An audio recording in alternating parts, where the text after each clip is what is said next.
मेरी उम्र 21 साल है। मैं पंजाब के छोटे से गांव में रहती हूँ। मेरी एक बड़ी बहन भी है। हमारे घर में सभी लोग खेतों में मजदूरी करते हैं। हम दोनों बहनें लोगों के खेतों में काम करते हैं। गेहूं कटाई का समय है तो काफ़ी लोग बोलने आते हैं कि मेरे खेत काट देना।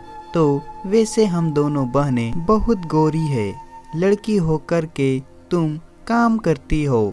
तो लोग सीटी मारते हैं और ताना मारते हैं, लेकिन मजबूरी में मजदूरी करते हैं। पिछली बार मामा जी बोल रहे थे कि तुम सबको मुंबई ले चलूँगा तो वहाँ कंपनी में काम करना, लेकिन वो अकेले ही चले गए। शायद वहाँ पर सभी जगह नहीं होगा, पर उन्हें फ़ोन पर बोला है कि जगह होते ही वह बुला लेंगे। आज सुबह सुबह जैसे मैं अपना बाल झाड़ रही थी तो रामनाथ चाचा जी घर पर आए और बोले, मेरे 4 बीघा गेहूँ काटना है। तो मैं तैयार हो गई। उन्होंने 500 मजदूरी बताई। मैंने बोला ठीक है। मैंने सोचा कि 2-3 दिन में कट जाएगा तो किसी और के खेत काटने के लिए ले लूँगी। इसलिए दोनों बहनें चल पड़े। रास्ते में प्रधान जी का लड़का बाइक से आ रहा था और मुझे आते देखा। वह मुस्कुराने लगा जैसे वह मुझ पर लाइन ही मारने वाला था, पर मैं भी उसकी बातों की तरफ ध्यान नहीं दी और खेत की ओर बढ़ गई। मैंने लोगों से सुन रखा था कि प्रधान जी का लड़का बड़ा ही घमंडी है, लड़कियों को देखकर उन्हें बहुत चिढ़ाता है। इसलिए मैं घबरा गई थी। लेकिन मैं खेत पहुंच गई तो मैं खेत काटने लगी। मैंने लगभग आधे ही खेत काटी थी तो मुझे रवि अंकल ने बताया कि यह खेत प्रधान के लड़के ने ही गिरवी रखा है और रामनाथ चाचा प्रधान जी के यहाँ काम करते हैं। मैं डर गई कि कहीं वह लड़का फिर ना आ जाए और मुझे सताने लगे, लेकिन मैं खेत काटने में लग गई। लगभग 3 दिन बाद खेत कट गया तो मैं रामनाथ चाचा के घर जाकर बोली कि मेरी मजदूरी दे दो। तो बोले ठीक है, छोटे मालिक से बोलकर पैसे दिलवा दूंगा।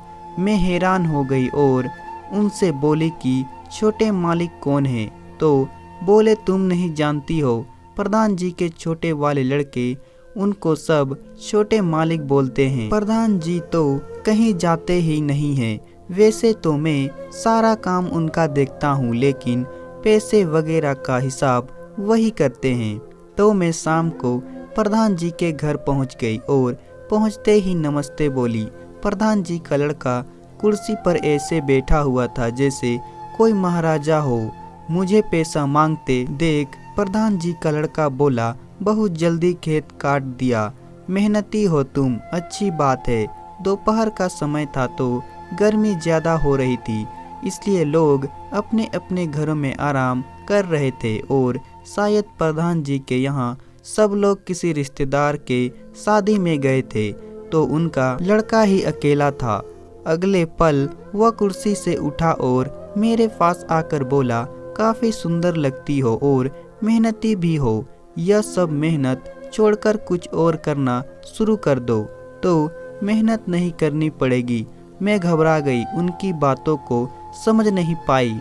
मैं बोली, छोटे मालिक, मैं समझ नहीं पाई। तो वह मेरे समीप आकर मेरे कंधे पर हाथ रखकर बोले, जाने मन, मैं यह बताना चाह रहा हूँ कि हम जैसे नौजवानों का दिल बहला दिया करो तो हम उतनी ही मेहनत दे देंगे। खेतों में काम करने की क्या ज़रूरत है। मेरी नज़रें नीचे झुक गई। मैं उनसे कुछ नहीं बोल पाई। मैं पछता रही थी कि मैं अकेली क्यों आई हूँ। पैसे मांगने बड़ी दीदी को लेकर आती तो डर नहीं लगता, क्योंकि मैं अकेली थी तो मैं घबरा रही थी। प्रधान का लड़का मेरे दोनों कंधे पर हाथ रख दिया और मुझे वहीं पर पड़ी चरपाई पर बिठा दिया और खुद बाजू आकर बैठ गया। वह मुझसे बातें भी कर रहा था और उसके हाथ मेरे शरीर पर किसी खंजर की तरह चल रहा था। मुझे अजीब सा लग रहा था और कुछ गुदगुदी भी हो रही थी। मैं आज तक किसी मर्द के साथ रूबरू नहीं हुई थी, इसलिए कुछ अजीब अजीब लग रहा था। अचानक प्रधान का लड़का बोला, पैसा चाहिए तो मुझे खुश करना पड़ेगा, देख लो वरना मैं अगले महीने दे दूंगा। मैं सोची कि पैसे की ज़रूरत है, अगर नहीं मिले तो राशन नहीं मिलेगा, तो मैं उसको सर हिलाते हुए हाँ बोल दी। वह मुस्कुराया और मेरी दूसरे कंधे पर हाथ रख दिया। मैंने एक पूरी शर्ट पहन रखी थी तो वह अपने हाथों से ही बटन खोल दिया। अब मेरी गुब्बारा उसको साफ साफ दिखाई देने लगा, जिससे वह ऐसे चाटने लगा जिससे कोई बिल्ली दूध को पाकर चाटने लगती है। मुझे बड़ा मजा आ रहा था कि मानो मैं स्वर्ग में घूम रही हूँ, पर दिल भी घबरा रहा था कहीं प्रधान जी आ गए तो पैसे के पैसे नहीं मिलेंगे और मार भी पड़ेगी। अब मेरी आंखें बंद होने लगी। उसके शरीर के टकराव से मेरे रोम रोम खड़े हो रहे थे, जैसे सिग्नल पर भिखारी भीख मांगने के लिए खड़े हो जाते हैं। मैं थोड़ा ढीले कपड़े पहन रखे थे तो मैं थोड़ा और अच्छी लग रही थी। वह मुझे बार बार हिला रहा था तो मेरे गुब्बारे बार बार हिल रहे थे, जैसे वह आम समझ के चूसने लगा था। फिर अपना बाएं हाथ घुमाकर मेरी बाजू पर रख दिया, करीब करीब अंग्रेजी स्टाइल में मुझे तड़पा रहा था और शुरुआत नहीं कर रहा था। मैं इंतजार कर रही थी कि कब वह शुरू करे और कब ख़त्म करे, क्योंकि मुझे घर भी जाना था। देर हो जाएगी तो सब लोग चिंता करेंगे। इसलिए मैंने सर उठाकर उसकी ओर देखा और मुस्कुराई। वह समझ गया कि मैं तैयार हो गई हूँ, तो वह मुझे कातिल नज़रों से देखा और उठ खड़ा हो गया। फिर उसने अपना डंडा निकालकर हिलाया। वह इतनी तेजी से हिलाया था कि मेरी हंसी छूट गई। मुझे हंसता देख उसे रहा नहीं गया और वह जल्दी ही मेरे पर रख दिया और फिर जैसे मोटरसाइकिल चलाता है उसी तरह पैर चलाने लगा। मेरी तो जैसे जान ही निकल रही थी। मैं चीख नहीं पा रही थी क्योंकि मैं फंस चुकी थी और उसका प्यार जैसे मुझे इनाम के तौर पर मिला था। करीब 10 मिनट तक उसने मुझे पकड़ रखा और फिर हटा। मैं उठी तो देखा उसका मुंह पूरे तरीके से पसीने से नहाया हुआ था।